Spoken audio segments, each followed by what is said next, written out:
Yeah. Ready?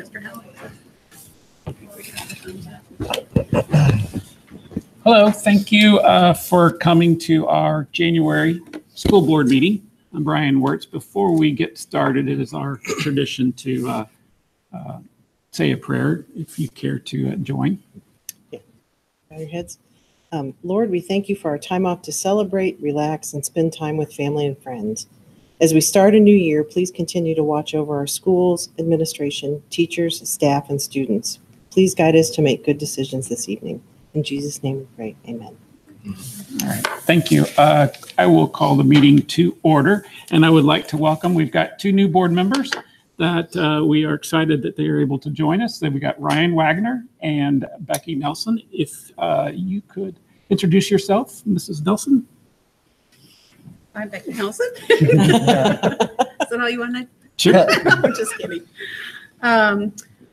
Like you said, this is our first meeting, so I'm excited to be on the board and get to working. I am married. My husband is Travis. I have two sons here in the district, Cash and Colt. And I am the school nurse at Northwood Elementary. Excellent. Thank you. Mr. Wagner. I'm Ryan Wagner, Needham Township. Excited to be here. I am a Franklin native. Grew up here and product of the school, so really happy to give back. I have my beautiful wife, Amber, and my kids, Clark and Caroline. They were here, but they're gone because we go to bed at 6:45 at my house. So they're here in spirit, I guess. So happy to be here. All right. Thank you. Welcome. Glad you're here. First order of business is to elect a president. I nominate Mr. Wirtz for president. Any other nomination? Hearing none, all those in favor signify by the sign of aye. Aye. Opposed? Thank you. Now we need to move on to election of the vice president. I'd like to nominate Mr. Lamb. Any other nominations? Hearing none, all those in favor signify by the sign of aye. Aye. Aye. We all forgot. Yes. Okay. We weren't real sure about that one. We're getting into the swing here. We scraped by. All right, Andy. Opposed? Hearing none. Welcome, Vice President. Next thing, we need to vote for a secretary, and I would like to nominate Mrs. Ott. Are there any other nominations? Hearing none, all those in favor signify by the sign of aye. Aye. Opposed? Motion carries. Welcome. Thank you. The next order of business is to establish the board member salary of $2,000 with no per diem, which is what we currently are doing. Do I hear a motion? Move for approval. Motion has been moved. All those in favor signify by the sign of aye. Aye. Opposed? Motion passes. Board meetings is the next order of business, and board meeting schedule, excuse me. And we currently meet the second Monday of each month. And I believe the exception is that is October. Is that correct? So that's what we're proposing. Do I hear a motion? Move to approve. All those in favor of the motion signify by the sign of aye. Aye. Opposed? Hearing none. Motion passes. Now, if you could remind me, Roger, do we, for the appointment of board members for the committees, do we vote on each one? Well, if they're true appointments, they're simply done at the discretion of the chair. You just name them. All right. Well, then I just If you want to be a little more democratic, you can certainly. No, that's fine. Well, then I'll just walk through each one. The Music Council, we have Mrs. Ott as the board member representing. Athletic Council is Mr. Lamb. Legislative Council is Mr. Wagner. Superintendent Strategic Task Force is Mrs. Nelson. Communication Committee is Mrs. Ott. Education Foundation is Mrs. Ott and Mr. Wagner. And the collective bargaining committee is myself and Mr. Lamb. Central 9 is Mr. Wagner, and RDC is Mrs. Ott. Appointment of treasurer. Mr. Works, just to remind everyone that we're going to break it into two parts. Mr. Mercer will be retiring on May 31st, and so I would like to recommend that Mr. Mercer be the treasurer from January to June 1st, and then from June 2nd through the remainder part of the school year, Ms. Gross would be the treasurer. Okay. And this is an appointment too, right? So we don't need to vote? Roger? No. Okay, thank you. And then appointment of deputy secretary, deputy treasurer? The deputy treasurer would be Tammy Jackson. All right, thank you. And then the appointment of the school board legal counsel is Roger Young. Thank you. All right, next section, we'll be moving on to recognition. Thank you, Mr. Works. One thing to highlight, tonight is an unusual night. Due to the weather, we had to postpone Mid-State Wrestling and the Johnson County Basketball Tournament from Saturday. So they're playing tonight. So because of that, we've moved a lot of the recognition off to tonight. And so we do have a few more people, a few kids here, but wanted to highlight, we'll be bringing back many in the February meeting. Okay, first we'd like to recognize Senior Jonathan Ott. Come on up, Jonathan.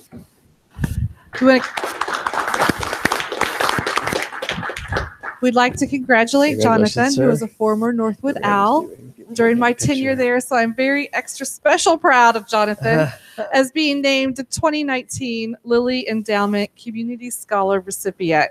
Jonathan is one of 3 recipients in the county and was selected out of nearly 60 candidates. Applicants were evaluated based on volunteer community service, academic preparation and performance, leadership, and good character. Again, congratulations.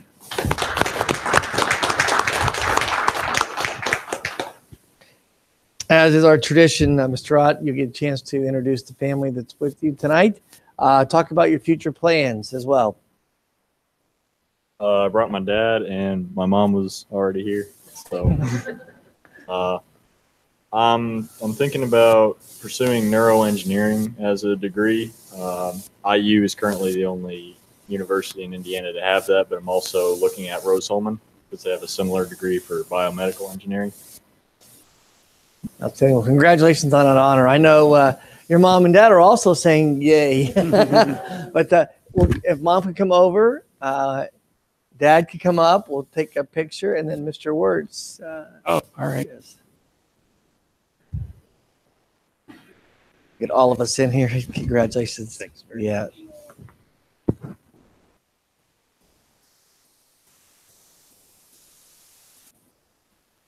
All right. Thank you. Congratulations. Congratulations. Bet you're proud, right? We have several Central 9 students who are named Students of the Month. So if you are here, please come up. Mackenzie Colvin, Brooklyn Phillips, Wyatt Harlow, Brendan Walters, Kylie Favorito, Mackenzie Dirth, Jess Baranski, Kira Crabtree, and George Admire.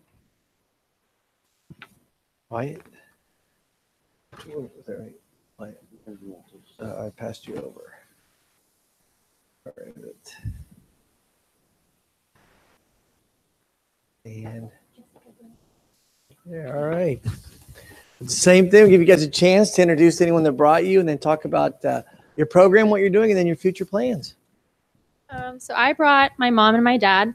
I'm actually currently enrolled at Central 9 for early childhood education. So I'm going into the education fields or the social work field. I'm actually doing student teaching at a Center Grove school right now. So that's what my program is doing, and it's very exciting. I brought my mom and my 2 siblings, and I'm currently doing the programming in Central 9. and I'm looking into continuing more programming. And I haven't decided on a college yet, but I'm looking into it. Have you decided on a college? No. All right. We'll get a picture here. This is a good chance for moms and dads to get photo ops. And Congratulations, by the way. yes.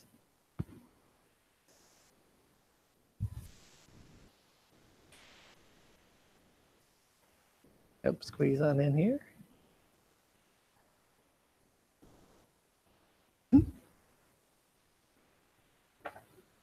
Any more? All right.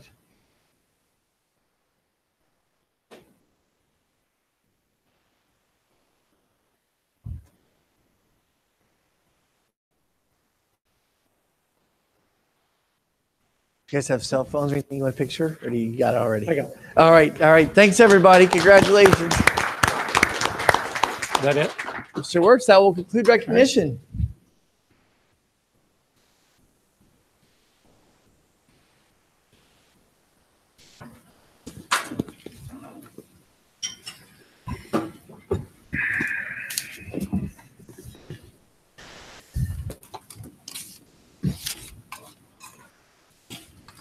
Okay.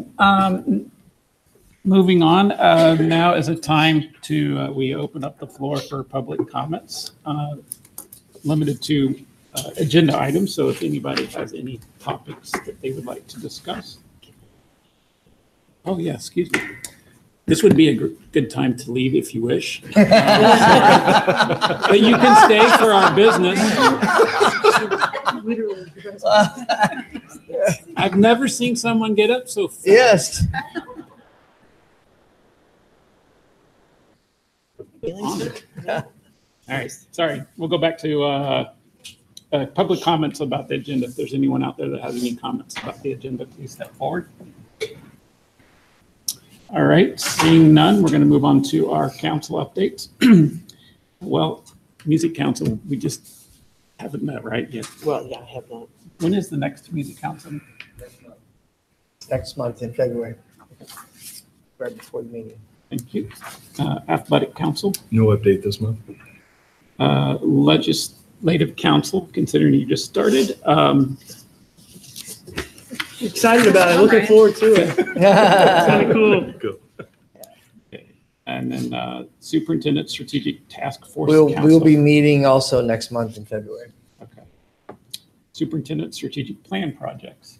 Should have an update for you next month in the board meeting. We have subcommittee chairs check in with me by the end of this month to give me a status report. Thank you. Communications Committee. We did not meet. All right. Collective bargaining, we did not meet. Mr. Wertz and Mr. Lamb, I would maybe look at your calendars because the FCTA also has new members on their negotiating team. Oh, okay. So I'd like for us to get a chance to meet them before we have to get started and the informal process. So with your calendars, we'll get with your calendars and then have Natalie schedule with FCTA negotiations team to come together. I like that. Sounds Thank good. you. All right. And then Central 9 update. Met last week. A lot to learn, but gonna be excited. Very good. And then RDC Meets tomorrow. meets tomorrow. All right. Very good. Thank you. Moving on to the consent agenda. Mr. Wertz would like to add that Mike McClure did submit his retirement letter and notification. So that was the addendum that was added. Okay. Very good. Do I hear any motions? Move for approval. It's been moved for approval. Do we have any comments or questions? Hearing none. All those in favor signify by the sign of aye. Aye. Opposed? Motion carries. Mr. Wertz, I'd also like to let you know that Betsy David has decided to retire from Webb Elementary. And then Jeff Miller, a science teacher at the middle school, will be retiring. So we're losing some, once again, great people. But congratulations on their new journey. Absolutely. All right. Thank you. Superintendent reports. Dr. Clendenning, 10X Group. Yeah, we're right in the middle of the application process for this year's cycle for 10X. So I thought it would be a good time to kind of come back and revisit the 10X program now that we have 2 new board members, kind of where we began the journey, kind of why we exist. So I've asked Mr. Mercer to help us with that presentation. You're aware, I think you're aware.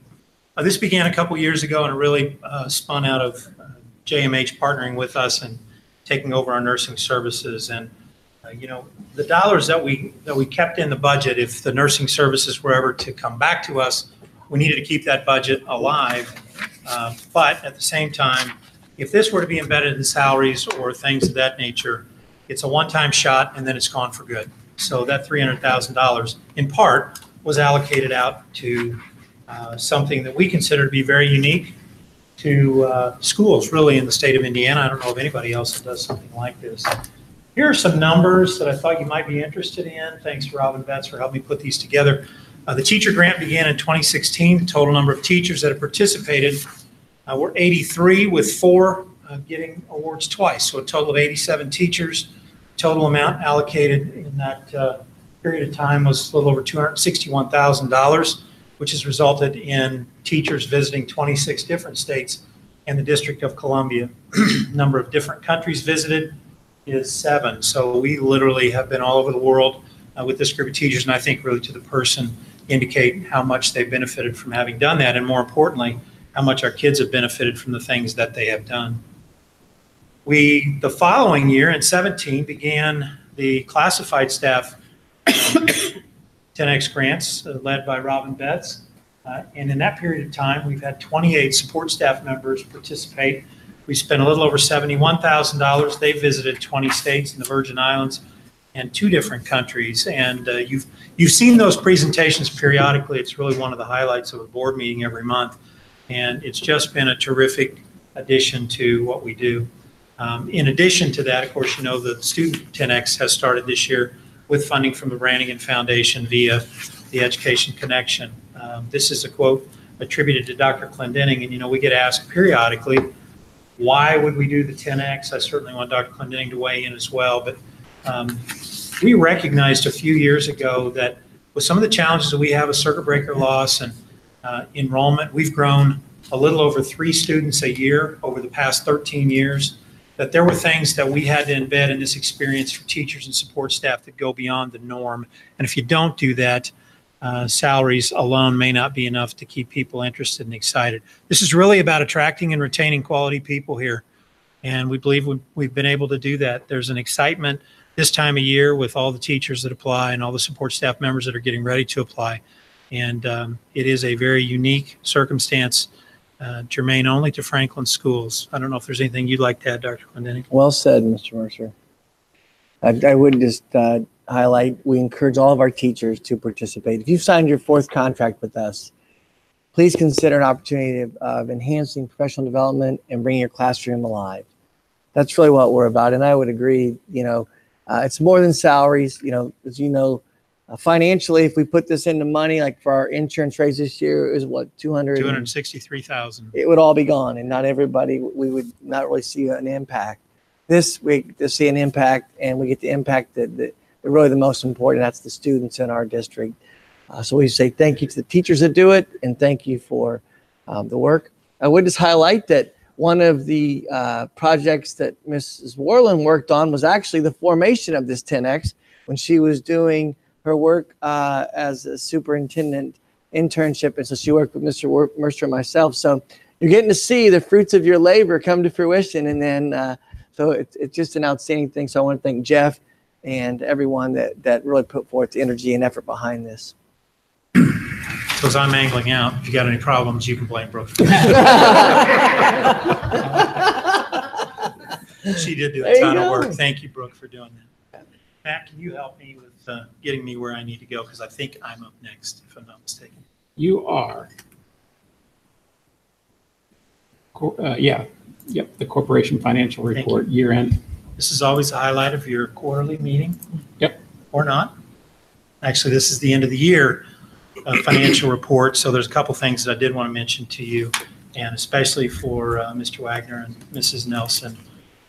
This is a document that 4 times a year we share to kind of give you a snapshot of where we're at financially. If you look down toward the bottom where it says actual cash and bank balances, we start with the general fund. As our board knows, we had a goal established for us in 2016 that we would increase from 8%, 0.25% per year until we get to 2020 and hit 9% in our general fund. Now, with that said, some of these funds are no longer with us, but this is the 2018 synopsis. So you see general fund, that is no longer here in our district. It's now education in part, operations in the other part. We did finish the year $2.89 million, which meant that we finished the year at 8.58%, which was a little over the board goal of 8.5%, which was good. Some of the rest I wanted to highlight for you. A bus replacement finished in what looks like a lot of money. However, we had 3 buses ordered from last year that they just couldn't get delivered to us in 2018, so we carried those dollars over. Those purchases will be made by Doug here coming up in the not too distant future, and so that 403 will be less than that once Doug gets the other buses on site. Our rainy day fund did go backwards a little bit this year. We spent $350,000 on transportation. We also moved $150,000 earlier in the year for some of the testing that was done at the Needham and websites. In a few moments, I'm going to ask you to approve resolution to move $225,000 from bus replacement back into rainy day, but the sum total is we're down about $200,000 in that account. However, we are very robust. We actually have the 18th highest rainy day balance in the state of Indiana out of 288 schools, which is good. And as I've mentioned to you, I think we're where we need to be in that fund to provide you some latitude should anything run amiss. So one item that I would draw your attention to that is a bit of a concern is textbook rental. You'll notice that we have $1 there. Actually, we do not have $1 there. We are upside down $152,000. We've temporarily, with your permission in December, transferred rainy day funds to cover that deficit, and then we'll accumulate enough dollars to get out of the red in this year, and then we'll transfer that money back into rainy day. So I'd be happy to answer any questions that you might have if there are any. Otherwise, that is your financial report for the end of 2018. Mr. Mercer, no questions. Just thanks again for your leadership and taking us through this. Thank you. I will tell you, we have an exceptionally good team, especially in my office, that do a great deal of work. And so kudos to those ladies as well. Thank you very much. All right. Thank you. Thank you. Mercer. All right. Up next is the bus seatbelt pilot. Mr. Sewell. Good evening. You will probably recall that last year, Doug Dickinson, our transportation director, brought us a recommendation to employ a bus conduct software package to help us smooth out the process of bus conduct and behavior referrals, and allow us to start gathering some data. And that's we've had a successful implementation there. Doug's done a great job with that. And what we have now is some information to base some additional improvements on. And Doug came to me a few weeks ago and with a couple more recommendations that we'd like to talk with you about tonight. Okay. First off, in light of the recent tragedies that everybody's heard of on the news and stuff, I wanted to touch base real quick on what we do here at Franklin Schools as far as right side or curbside pickup. We're not able to do all right side pickup, but with like US 31, 44, and 144, all those are right hand side pickup, all curbside. There's a few other areas that are busy throughout do right hand pickup on a normal basis. Some of the other areas, country routes, and then in additions, it's just not feasible right now for us to do all right-hand pickups there. One thing to get into, especially in additions, if you do right-hand pickups, is like parents need to get to work and stuff, so they'll go ahead and send their kids across the road before the bus is there. So those unforeseen things, you kind of end up being more unsafe than what you are safe because they're crossing the road without the bus being there for the stop arm and stuff. About a year ago, I started looking into seeing, okay, where are we at on stop arm violations and what's being done. So I contacted law enforcement thinking that perhaps they could filter in their software to find out, okay, our stop arm violations that we have, what becomes of those? Are many people issued a violation or warning? Found out that they don't have a way to filter those out unless they have a case number. So in April, we made up a new sheet so that the drivers come in, they fill out this sheet, a police officer has to come each day that we have a stop arm violation. So on that sheet, they write down the case number, as well as they like Form 2, so they take one with them. About a month and a half ago, I picked out 10 violations at random, called in, gave them the numbers, and had them look up to see what happened. 5 of those 10 had incorrect information down as far as license plate numbers, which, being on a bus, number one, the driver's number one worry is to make sure the kid's safe, not turning their neck around trying to get a license plate number. So it's very difficult to get a license plate number. But of those 10, 5 of them had the wrong information down. 2 of those 10 did get issued a verbal warning. So kind of not too bad, but I think it lends credence to looking towards possibly stop arm cameras. That being said, stop arm cameras are about $500 a piece. And I'd like to meet with law enforcement to find out, law enforcement and perhaps the prosecutor find out, okay, what can we expect if we do give them a video that shows a car running a stop arm with the license plate number, possibly a description of the driver and the color of the car.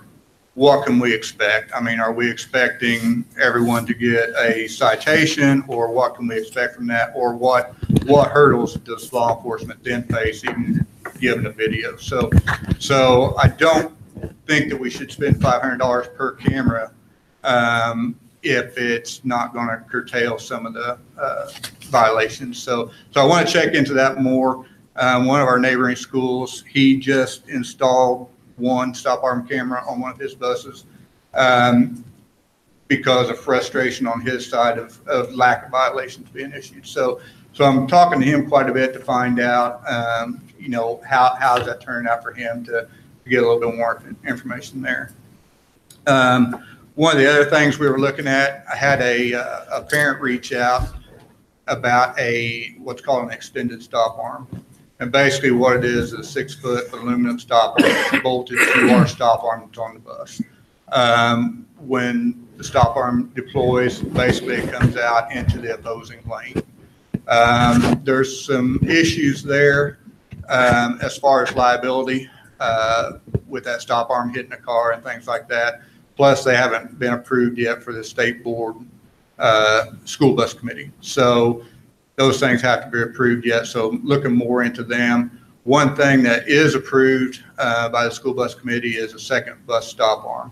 So looking at that as well to see if that those schools that have that second arm, if they have fewer stop arm violations. Problem with bus stop arms is they're not built with very much integrity. Wind, ice, snow, all affect them quite a bit. The good thing about the ones that are up by the driver, whenever snow melts on them and then they take off down the road and that refreezes, the driver can actually reach out the window, shake it a little bit to where it'll start working. That's how sensitive those small motors are on that. So anyway, looking at that, early on, the feedback I've been getting from that is it's probably not worth the hassle of the additional problems with that, but we need to look in that a little bit further. What I'd like to show you here, and this was on the handout that you were given, and this is the video to do with seatbelts. And I'll talk about this real quick. Now, Safeguard has the solution. Better behavior is just a click away. We took a school bus that did not have seat belts, and we took that same driver, same route, same kids, that same school year, and put the seatbelt bus on that route. And we showed the video after about a week of driving. Included in that video was the before behavior of the students and the after. Same camera, same students, same route. And it looks like it's staged. I mean, even when I look at it, I have to laugh because it's unbelievable the difference in the discipline of those students. It doesn't allow students to interact with students so much in other seats. It's very easy for students to be in the back, want to torment somebody in the front. What we found with having the seat belts, it's eliminated that. They can't interact with other students. Along with an enforced usage policy, the Safeguard solution also helps reduce driver distraction. It's fantastic. I mean, I keep more of an eye on the road, what's going on.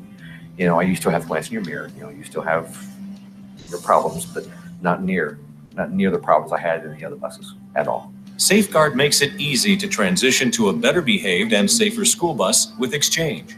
You get the freedom to change seating when you're ready. Buy standard seating now. Then, if needed, add or reconfigure belts or integrated child seats later, simply by changing seat modules. Give it a shot. But I think if they used them correctly, they would see a big difference in their job. I mean, they wouldn't go home near stressed at night. Moving to the seat belts has improved our discipline rate by 90 to 95% each bus that we tested. That they're the best thing that ever happened to us. Seat belts have been a godsend.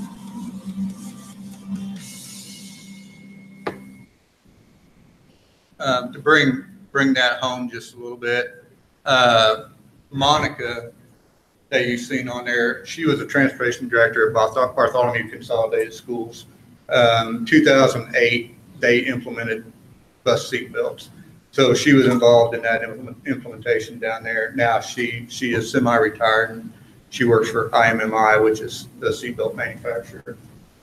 The Karen on there, she is now their transportation director down there. And then another person that was a driver for her at the time, which was very instrumental at rolling out the process, is Clark Pleasant's transportation director at the time, or right now. So they're slowly putting seatbelts on their buses as well, and we've got several corporations around us that are slowly moving to them.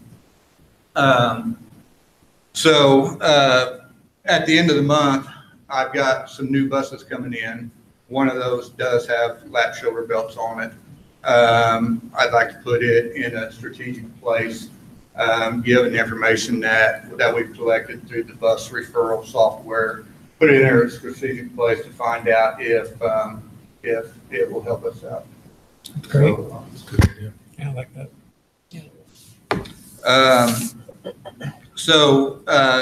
Those seat belts, just as FYI, on new buses, the seat belts are about $250 a seat, which on a 78 passenger bus, there's 26 seats.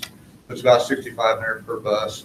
To retrofit older buses with that, they need to be at least a 2010 model or newer. And right now, about half our fleet are older than that. So currently, we would probably be able, if we decide to, we'll be able to retrofit about half the fleet right now, if we decide to do it all at once or if it was a good idea. Moving forward, so the bus will be coming at about the end of January, I'm hoping. We'll work with the driver, the school that we place it at, as well as the parents as far as letting them know the expectations and things to do with these new seat belts. And then we're going to continue gathering data on stop arms, as well as meet with local law enforcement and the prosecutor to find out more on bus stop arms, or bus cameras and stop arms.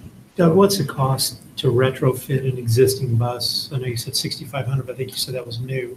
Yeah. Is it the same cost? It's pretty close to the same. The reason why they say 2010 and newer is because the frames were built stronger, and the backs that these new seatbelts come on are interchangeable with 2010 and newer, or bus seats.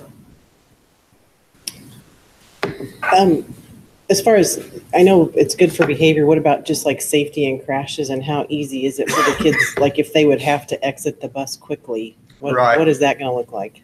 It used to, the way belts were manufactured, and this is the way that was in your car as well, is whenever there's a lot of weight pushing against the belt, it's very difficult to push the button down. So that was an initial concern there. Now, regardless of how much weight's hanging on, button pushes the same way.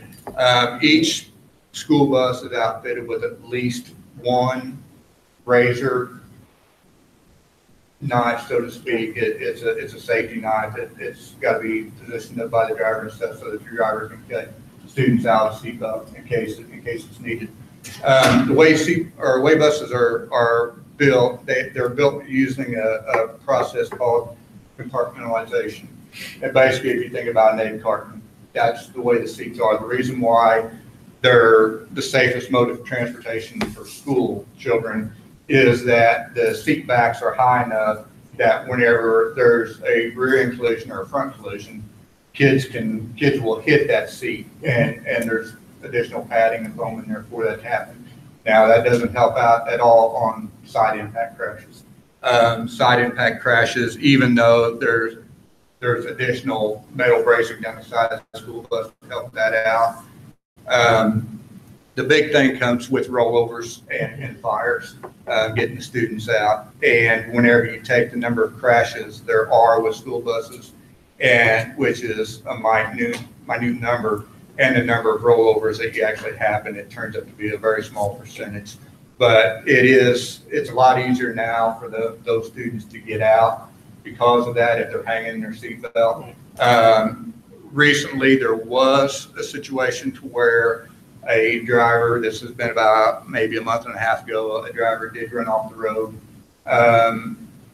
basically fell off an embankment into a creek. The power line fell on top of it. All the students made it out except for one girl that was in a seatbelt. They were all in a seatbelt, but the one girl did not make it out and did not survive the crash, and the students that were close to her said that she was buckled in, she was hanging upside down, but she was unconscious. So while bad things can happen with seatbelts, I think a lot more good can come from it. So whenever you look at the minute number of crashes that actually happen with a rollover or a fire on bus. Thank you. Any other questions? No. When do you think we'll have a follow-up conversation for you to come back and talk about it? I don't look for, if the bus does come in at the end of January, it probably won't be till probably closer to the end of February before we actually get it on route. By the time we get it, it still has to go through the state police inspection, as well as rolling out information to parents, students, and whatever school that we put it at. Plus, Monica, she gave me all the information that they use at Bartholomew County, or Bartholomew Consolidated, as far as how to roll out the seatbelts and the best way to communicate with parents and things like that. So they've got a pretty good system, more than can come and help with whatever she needs or whatever we need. So. When will we notify parents? Because it seems like we would have. I know you probably kind of narrowed in on some routes that we want to use. Seems like we could go ahead and maybe get some of that information out early to help you. Yeah, I hope to roll that out in probably the next weekend. Okay. And I'll work with Jeff on that, and we can talk between each other the best route on that, how to get that information out. So I've got some criteria that I was thinking about as far as the best routes to put that on. I would like to use it on perhaps a route that has a seasoned driver, as well as one that has used the software quite a bit too, so that we can see that firsthand in the new software as far as the changes that's happening. So I think we could come back in May. That'd be fine with you. Mr. Mercer, when are we scheduled? We're going to use all of our bus replacement money right now. What have you targeted actually for 19? Are we going to get additional buses beyond the one in February or end of this month? I think some of that will roll out with conversations with the board in February to determine that. So if we It's scripted, yes, but yeah. So we could order a few more possibly in the fall. Potentially. Thank you. Come back roughly maybe May to hear about it. For me. And then what about the cameras? You said you wanted to talk to law enforcement. Yeah. When do you think? Yeah, I think we can get that. We can come back with an update on that before May. Perhaps April. Again, I'd like to get with other directors around here that's used them and find out what their if they're happy with them, if they're seeing results that they'd like to see, as well as getting time to meet with local law enforcement, because I know from our perspective what we would like to see, but then I don't know what hurdles law enforcement's up against as far as the letter of the law and what that they need in order to actually issue that citations. Now that you're collecting that data, are you seeing any specific route that's standing out that has a higher number of violations? Not really. They're just kind of spread out kind of everywhere. So it no rhyme or reason. It seems like whenever we get a few, we get a lot for some reason, and I don't know the reason why, but yeah, there's really not a rhyme or reason. Of course, in town we get most of them in town, but probably if we was to divide that out by per student, it's probably kind of equal across the board. So. Well, I know you certainly have a tough job, and so do your bus drivers, and I really appreciate you keeping our kids in mind and safety. And here it is again. You're just trying to improve things. So thank you very much to you and your no staff. problem. Yeah, the number one reason why school bus drivers leave the profession is because student discipline. So and while a lot of people think of the seat belts as in safety whenever you have a crash, but there's also a safety aspect there of drivers being able to keep their eyes on the road versus what's going on behind it. So. Well, thank you very much. All right, mental health survey. Mrs. Nally, Mr. Sewell.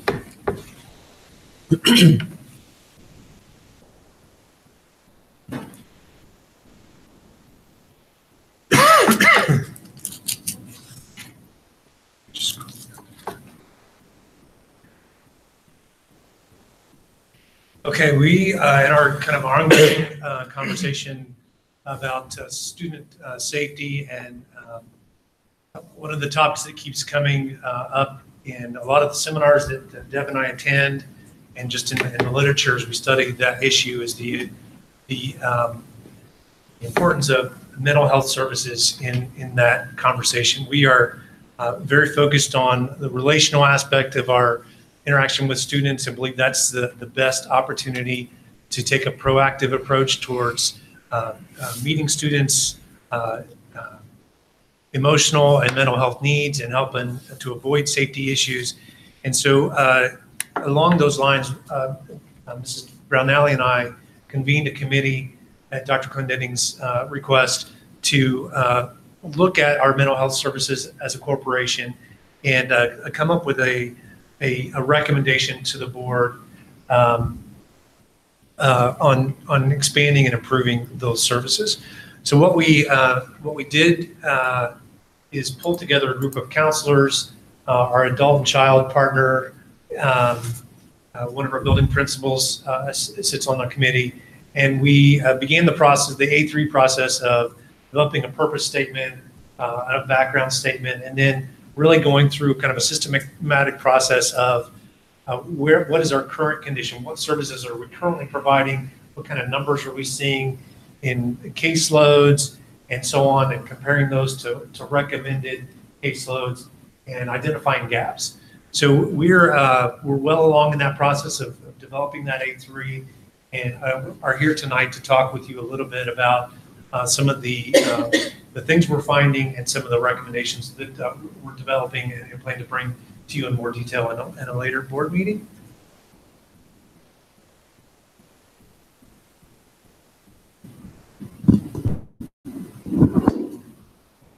Just as a quick review, the counselors brought this model to you a couple years ago when we aligned our program K-12. And I know it's kind of fuzzy to see, but the counselors have 3 domains in which they are responsible: academic services, college and career readiness, and social and emotional learning. And that's what we're going to talk about tonight. So we developed a tiered program where in Tier 1, every single one of our students would receive a core curriculum. And our core curriculum, K through 8, is called Second Step. And within that Second Step program, kindergarten through 8th grade, every single year, students receive lessons around empathy, perseverance, problem solving, grit, social skills, coping skills, those kinds of things. Every school, every student receives bully prevention, suicide prevention, drug alcohol prevention. That is just kind of our standard core program. Okay. Within these areas, we know there are some students who might need a little bit more support than just the core program. Those students bump up to a Tier 2, and that is where our counselors might work with students one-on-one in small groups. They might do some consultation, collaboration with very specific areas of, say, an autism specialist or a grief specialist or just a mental health specialist, but about 20% of our population falls here. They don't all get fixed there. There's some that still need additional intensive support, and that would be at the Tier 3 level. And that would be a referral to an outside service or really intense one-on-one individual counseling or therapy. Right now, our outside service in our schools is adult and child mental health. They service currently about 200 of our students. The only caveat to that is that those students have to be on Medicaid in order to receive those services, because that's how adult and child bills, is only through Medicaid. So if a student is not on Medicaid but still needs that Tier 3 intervention, it's really up to mom or dad at this point. And sometimes that happens, a lot of times it doesn't. So we have found that there's a huge gap there in our district, and being able to help students that might need that Tier 3 intervention but don't qualify through Medicaid. Okay. So we knew what the state and national data said about mental health and students, but we wanted to dig a little deeper and find out what our students and teachers thought about mental health currently. So we asked our students, we surveyed 7th through 12th grade. We had about almost 900 participants, and 72% of our students reported back that they have had concerns about their own personal mental health. And that can be from just a little bit, I'm high anxiety about life at the moment, or it could be I am having really serious suicidal ideation that I need to deal with. We then asked students to identify what they thought were the most common mental health concerns for themselves and their peers. Almost 88% of our students identified stress, and this is in rank order on how they determined them, followed by anxiety, depression, low self-worth, thoughts of suicide, anger, self-harm, loneliness, and only 4% of our students felt like none of the above ever occurred with them. And then we followed that up with an open-ended question and asked, what can you tell us? What do you think we need to know about mental health that would help support you? And I just pulled 4 quick quotes out of lots of quotes that we got back from students, just to share with you how insightful they are. One student said, I think it's hard for students to open up to others. I have a friend who I know who is suicidal, but doesn't like talking about it to others, but he needs help.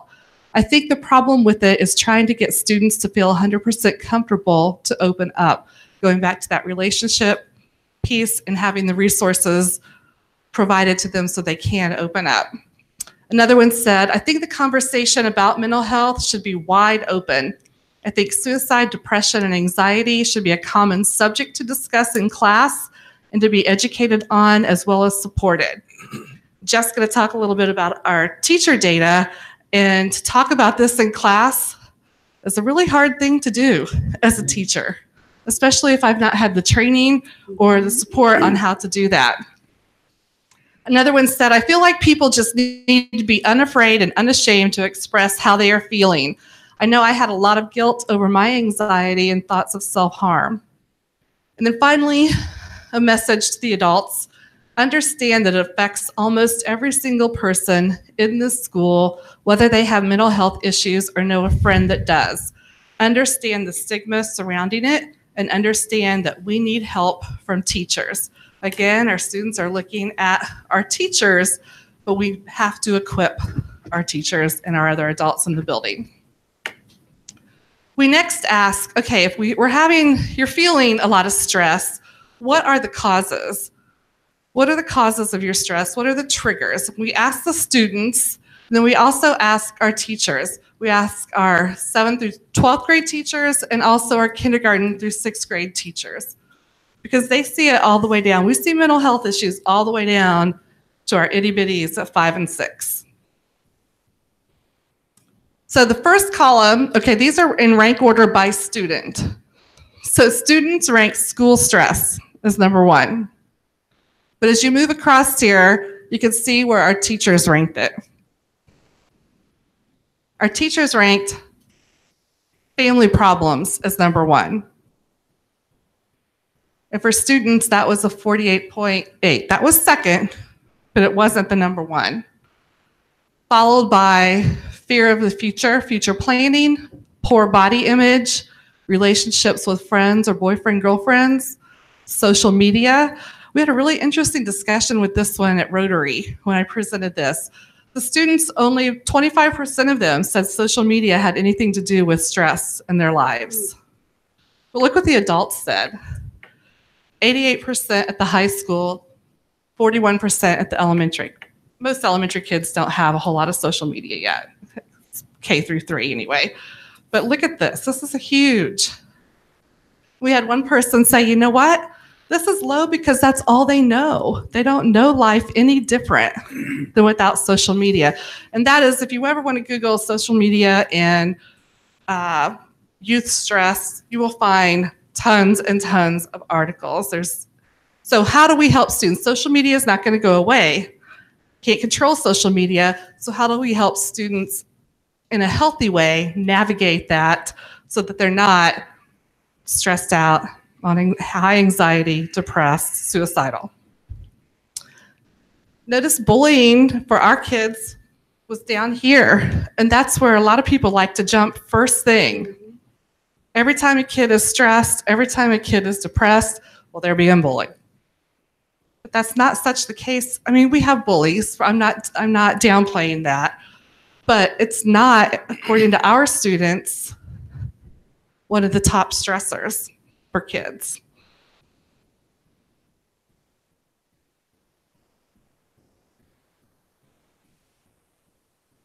So this next slide is a little bit of the feedback we got from our teachers. So we asked teachers, and you can see it broken out K through 6 and then 7 through 12. Have you ever worried about or supported a student with a mental health concern? And nearly every single teacher said yes to that. We had, a very small no answer in the K through 6. 100% of our 7 through 12, all of the teachers who responded to the survey said they worry about their students. The second question, kind of along those lines, do you feel you have enough information and knowledge to help support those students with a mental health concern?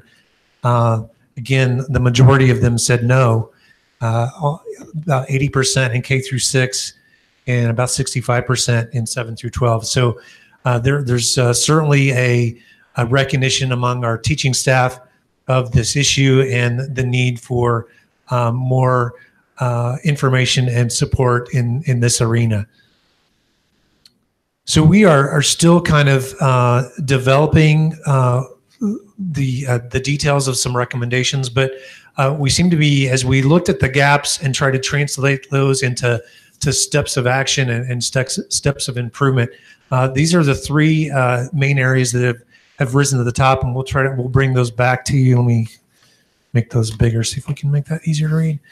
bring that back to you with some specific recommendations. But we think, first of all, and it's one of the things we've seen in other school corporations, is we need a person to spearhead mental health services for the corporation. So we recommend that we have create a director of mental health services position that would manage and coordinate mental health staff and programs for the corporation. One of the things we did is as we looked at our current condition and where the gaps were, Deb found this really great SHAPE assessment that we went through as a committee. It walked us through a bunch of interview questions that kind of gave us a reality check of where are we really in terms of how well we're doing in a bunch of different areas. And we believe that assessment would provide a very good guiding document for that new position to use in kind of strategically tackling the challenges of meeting student health services needs. We think, again, as we saw in that last slide, staff need more training. We think that position would be instrumental in making sure we are equipping our staff with the information and the skills that they need to identify students that need support and to give them appropriate support. Trauma sensitive response training and the growth mindset are just kind of some of those themes within that professional development. Mental health screening protocols and self-harm and suicide safety plan protocols are also critical areas of need as we move forward, and that'd be something we would charge that position with.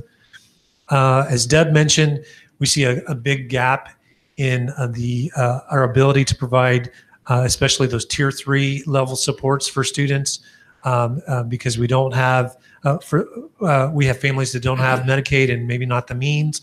So we believe that probably 6 to 8 additional therapists or counseling resources are necessary in the corporation. And then the other one of the other things we did that was really kind of an aha moment for us is we scheduled a call with Brooke Lawson from Hamilton Southeastern Schools. They've recently added her position as a mental health services coordinator position. And one of the things that she said had the greatest impact in their schools was this crisis liaison position. And that position keys in on those students that have gone into kind of that tier 3 area of support where they're getting outpatient or they're getting support, maybe residential support or those tier 3 services. And one of the gaps we identified is sometimes when those students come back into our schools, they're not getting the support they need to be successful once they return. And so that liaison position will be charged with really getting to know and work with those students while they're in that tier 3 counseling and therapy scenario and be integral to to developing a plan to help them be successful when they come back to school. So that's kind of where we stand with the committee at this point. And we would welcome any comments or feedback you have or questions. We'd be glad to take those now. There are actually very few moments where I get chills, and this happens to be one of them. Mm-hmm. It hits home for lots of reasons, personally as well as professionally. 20 plus years of neuroscience research, and that's what I do. And it's just until tonight, I never really kind of thought about what are we doing and where are our gaps. So I thank you so much for drawing this attention to this, and it's a huge unmet need, and I don't know how we can go fast enough to get these kids help. Couldn't agree more with that. Thank you so much. Thank you.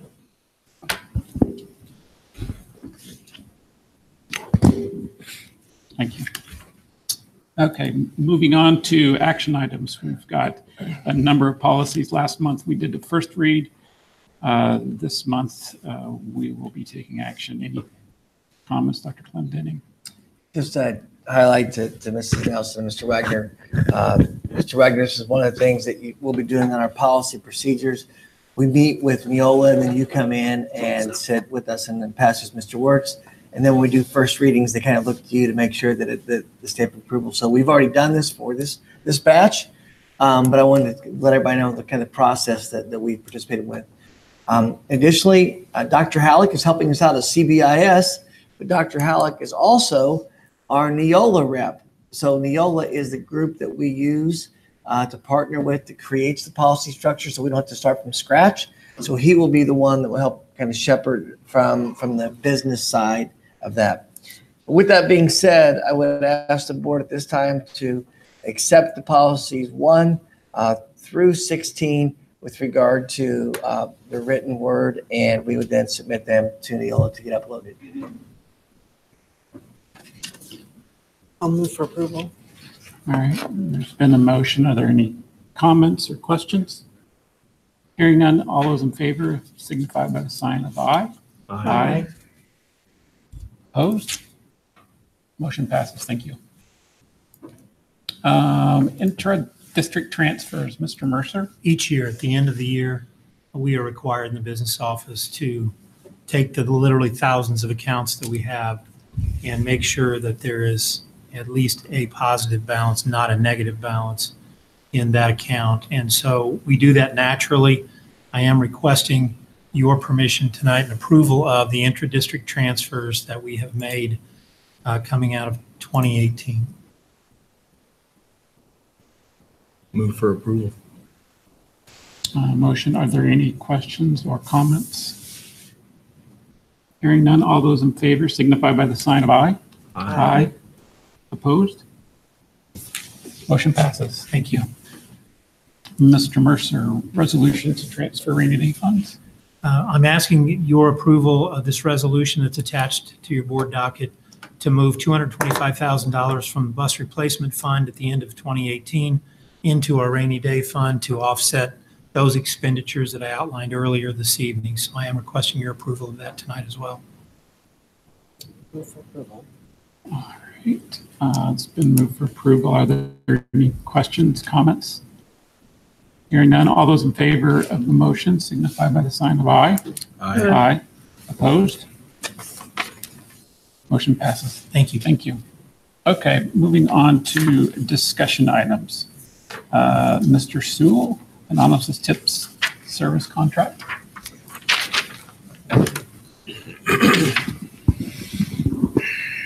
Okay, continuing in the conversation on safety, one of the things that I've been looking at is prevention options for serious safety incidents at schools. And one of the things that I've learned is that in the vast majority of cases where officials know that a safety issue was averted, it was through a tip provided by a student. We believe the best way for us to have that sort of success in our own schools is with our relationship with students, but we also know students are very reluctant to be a snitch. To be is still the lingo. The kids still don't want to be a snitch. And so as we've looked at that issue, I think it's very important that we provide an anonymous tip reporting system that gives students a way to bring us information that help students that are struggling, help students that have ill intentions against other students or other people in our school district. So as I looked at that, I started researching what's out there and what are our capabilities. And Mr. Sprout helped me with that process. And so we identified 4 different options that we looked at, and we kind of categorized and inventoried their capabilities. And then we set up demos and looked at the capabilities of each and which ones are look most useful to us and powerful to help us with that task. And we arrived at one of them kind of floated to the top as the best option for us. It's called Stop It. Key features of that system are that it allows anonymous report, but it also allows us as the recipients of that anonymous report to engage in a chat conversation back with the anonymous tipper while allowing them to remain anonymous. It also allows us to organize our follow-up with each one of those tips and to take those through to a conclusion or a investigation and conclusion. Part of what we did to vet that, Mrs. Ott and the communication committee sat through a couple of different demos with me. I brought students from Custer Baker Middle School and the high school into one of those demos, the one that we're recommending to you this evening. Asked for their input on that. Across the board, the students said the app that we showed them was easy to use and they could see the value and the importance of it. To be honest, the feedback from our high school, one of our high school students was, maybe kids will use it, maybe they won't. I think anyway, in any case, it's important that we provide the opportunity for students to bring information to us. Again, we hope their first stop would be to a trusted teacher or a person. But again, in reality, we really feel like it's critical we provide an anonymous mechanism for them to bring us reports.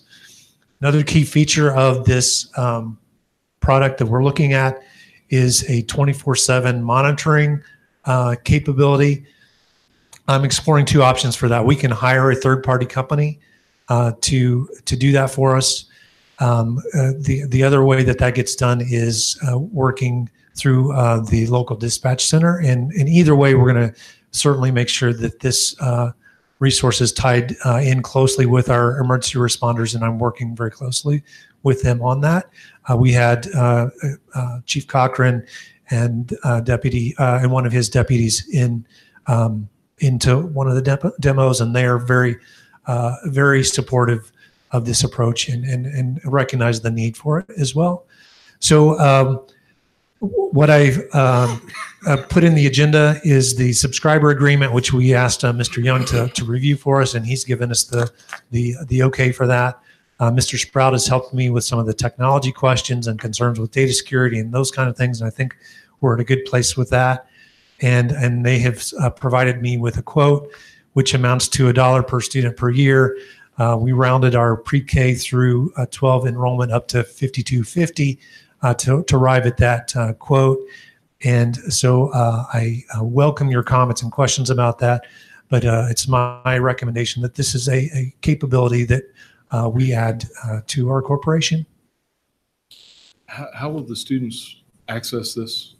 Is this an app that they need to install? Is it through our website? There are multiple opportunities for them to interact with this system. There is an app that they can load in their phone, and that's by far the most predominant way that kids interact with this service. It's also available through a web page. We can interact. We can allow parents to also interact with this so that it serves kind of our younger students as well. So an app and a web interface are the two primary mechanisms. We can. One of the things that we really liked about this particular product is it generates metrics for us in real time with very little effort on our own. When you look at the dashboard for this tool, it tells you how many activations of the app that you've achieved, how many reports there are, how many reports are still pending and active, and just very, very much in tune with our core principles and guiding principles of using data to drive our work and our decisions. I mean, it sounds like it's going to be something we certainly could use and need. My question is around the rollout of this. What can you speak into a little bit more depth about what that plan looks like so our students do know about it? Right. So Carmel Clay Schools just implemented this same tool, and I was at a conference with Dave Woodward, who is now their director of safety, and I spoke with him a little bit about their rollout. They do have a complete support for the rollout and a rollout process. Will include everything from sample letter to parents and students, posters that support the effort, recommendations for setting it up, a training program for our building administrators and our SROs that would be interacting with and following up on the tips. Very robust rollout process and support from the company. They really said it can be done as little as 2 weeks. It's typically more like a 6 week if you really want to kind of make sure you're getting all your ducks in a row and doing it in a very methodical way. but that was a key reason this particular company rose to the top. One of the accompanying aspects of it is not just the tool, but it's all of the training, and the rollout includes the concept of being an upstander, not just a bystander. That when we see something and hear something, we need to say something, but we also need to do something. There's some action that's required on the part of our students or part of parents in our community to take the knowledge they have and actually take the initiative to act on it. So whether they choose to do that in person, which we hope this rollout and this the push that we make with this tool, whether that generates anonymous tips through the tool or in-person tips, we really want to build into our culture the idea that we each as citizens have an individual responsibility to look out for each other and to identify safety concerns when we're aware of them. What's the timing of this that you have in mind? We could get this approved in the next board meeting, and then I would start the rollout process with the company. I probably could kind of do some of the upfront work between now and then, but that's kind of the timeline. After sitting in on the 2 demonstrations and seeing this, I would like to see if we could move this up to maybe an action item this evening, and then the rollout could get started just that much sooner, correct? Yes. Get it going, and because I really do think this is an important tool, and if we can save one kid, then it's well worth. Yeah. It was a really good product. Yeah. So that was one of the other things I hadn't mentioned about the way it's structured. It is packaged in the app with links to self-help resources as well. So they have a lot of those to recommend. We can add and customize the app in any way we choose to point to any other resources we feel are necessary. But one of those is the suicide prevention helpline, and just a whole host of resources where even if the kid's not ready to submit a tip, it's offering them some support and resources right there in the app. So it's very comprehensive. And again, the other key feature is it allowed us to 100% in-house administer the system without having to go back to the company every time we wanted something added or changed. This is very turnkey. They give us the license, help us with the rollout and the setup based on their experiences with the rollouts they've already done.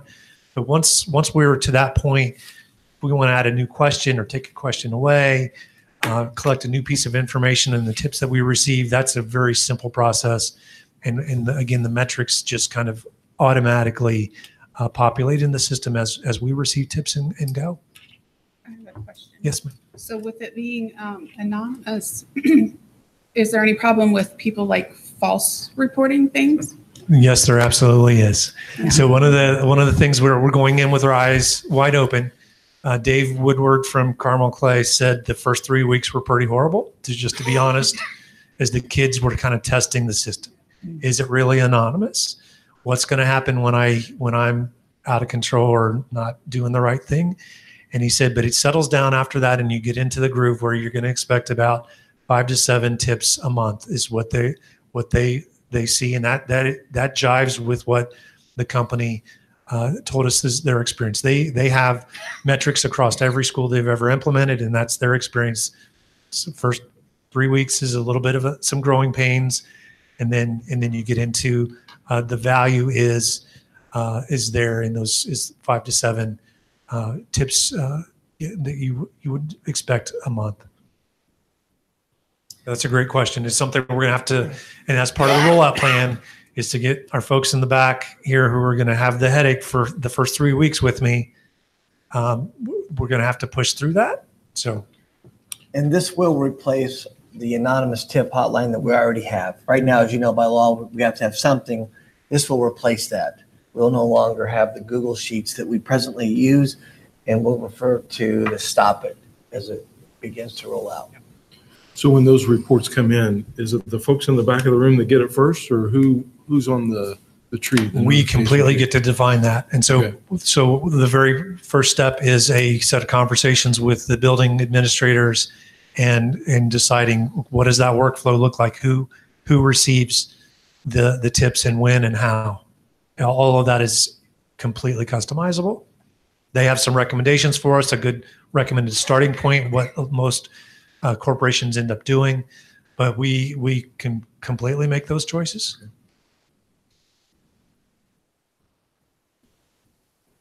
Okay, so you'd like to move it to action item? So we just need to make a motion to move it. So I will make a motion to move the Stop It subscription from discussion to an action item. All right.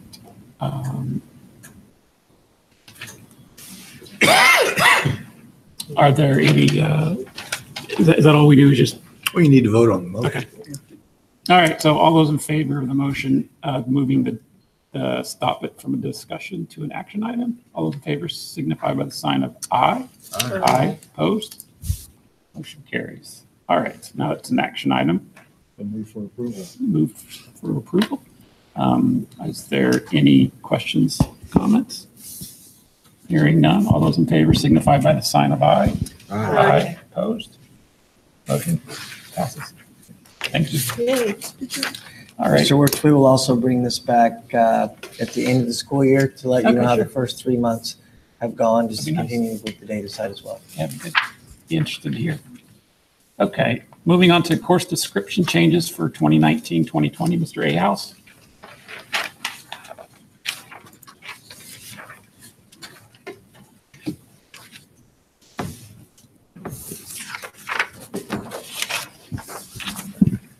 The course book should be attached there, but the summary of changes might be the best thing to look at if you've got that available. And when I get to the end, there was a mistake I made, so I'll explain the last one that's on there. But I could go through each of those courses if you want any information on them. I could go through quickly. A lot of this goes back to, we've had conversations about graduation pathways and changes to what that means for students moving forward.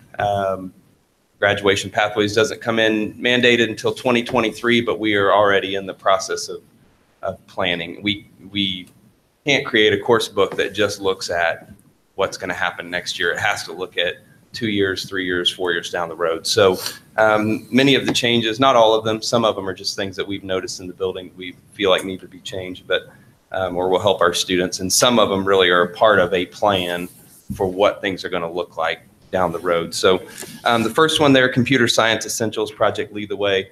That's something we will start next year. We've had great success with Project Lead the Way, and science came in this year. That intro course in science has been a huge hit. Not only what the students are getting out of it, but what the teachers feel like the program's going to lead to in the future. So that's been, that was kind of step one in Project Lead the Way for us, was just get one of those classes in. We started that last year, kind of see how that program works. We will add computer science in an area that we have to do something, and we have to get our computer science program going. We've kind of, over time, it's morphed by who the teacher might be or what this or that, or we pick out little things. We've got to get a system, we've got to get something in place that guides students through that program. Project Lead the Way will help do that. We'll have some other courses as well, but it's step one in really us building a computer science program that can really lead to something for our students. And that program and course succession will lead to a cybersecurity course at the end of that. Now that will take, kids will follow that program over through the years. So we'll add the next step in that next year and so on. So like most of the Project Lead the Way programs, you really need to start with the introductory course and then add courses from year to year as you go along. So, so that's the first one that's on that page. The next one, Health and Wellness, becoming an online course. The state has mandated that every student would take an online course before they graduate. We've kind of looked over the curriculum. We've had an APEX program, an online program, for a long time in our building, and identifying that curriculum, health being probably the best suited program for those students to take. And So that will still be offered at the middle school. There'll be some different offerings there. We're still working on what exactly that will look like in our building. We have some of those details worked out, but not in full. But that's a change for next year. The next 3 listed are all math classes. The first one being analytical algebra 2. That's something the whole state of Indiana has been crying for pleading with the state to do something with algebra 2. It's the most failed class across the state, and it takes math to a level we kind of push them through, and then at what point do we decide what direction they're going and have math kind of fit what students are going to do and what programs they're going to go into. And now the state has said, okay, we hear you, we'll do that. We've tried to make accommodations in our building for years around that course, and now the state has finally said, and you can read in that description, it says this course is not recommended for students interested in pursuing a STEM degree at a 4-year institution. So there's still that same math path that would be 4-year college, STEM related science, technology, engineering, and math. Like if the student's going to go that way, they wouldn't take this class. But if you got a student that's going a little bit of a different direction, let's go into this algebra 2 class and get a little bit of a different look at algebra 2. So people across the state are probably applauding that change. So we were already prepared to try to do something different, but when the state approved this course, then we kind of scrapped that idea and went with the course that they approved. So that's a good thing. We did a similar thing with the next one that's on there, pre-calculus. That's a course that's going to stretch out over a full year instead of 1 semester. That's 136. So basically it's looking at that same thing. When do we start to send kids in a couple of different directions? Some that want to go one way, some that want to go another. They're still getting the same material, but now some students will be able to get it in 1 semester. Some will be able to take that and stretch it over a full year so they can really get a better grasp. That pre-calculus class for students that's a really hard step for a lot of students. So we're looking at some ways to support those students. And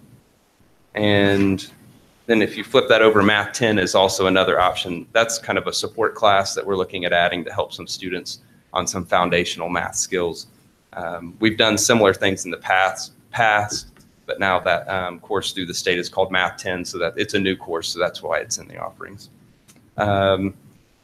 Project Lead the Way, Human Body Systems is year 2 of our science program, so we're adding that. That's just the second step. We said step 1 went really well.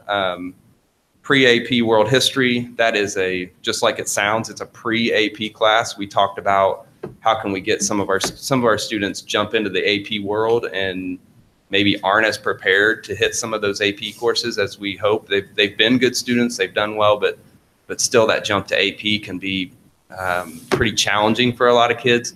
So when they come in, they would take this as kind of an intro AP class, and then it would steer them into some of the later AP classes. So as you can see, most of these courses, if they're not Project Lead the Way, they're things we've been talking about, like where are our kids struggling and how do we put some kind of step in place to help them so they can still take those classes, but let's not make those big jumps without the supports you need to be able to do them. So that's what you're seeing in math, you're seeing in this AP class.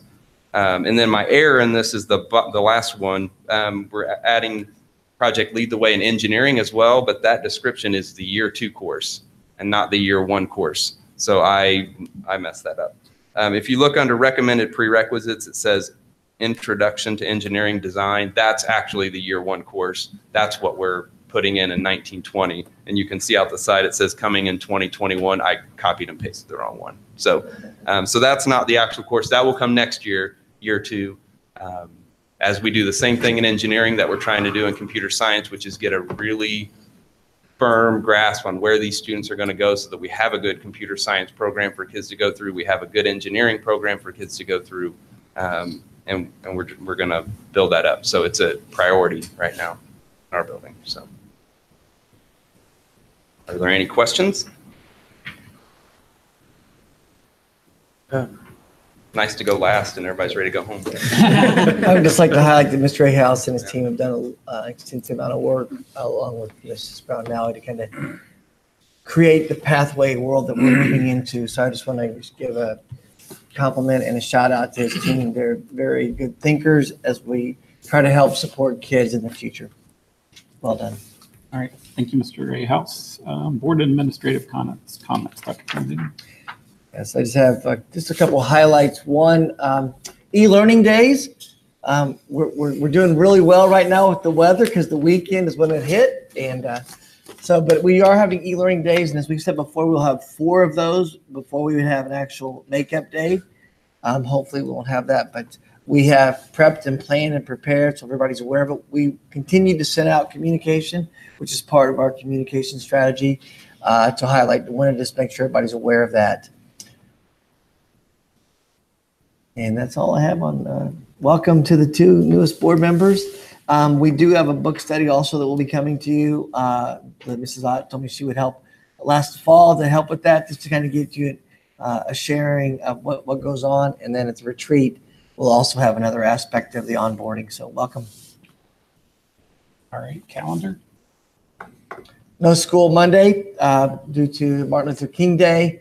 And then on February the 5th, we will be at the barn at Crystal Springs from 9 to 3, looking at fiduciary and board governance throughout the day. So Mr. Mercer and his team are going to plan the first session. Second session will be Dr. Howlett coming in and looking at board governance for us with the new board members, part of the onboarding. And we will have lunch served on site. All right, thank you. Now I will open up the floor for public comments. If anybody has any public comments, please come forward. All right, seeing none, we will adjourn. Welcome. Thank you, guys. You made it.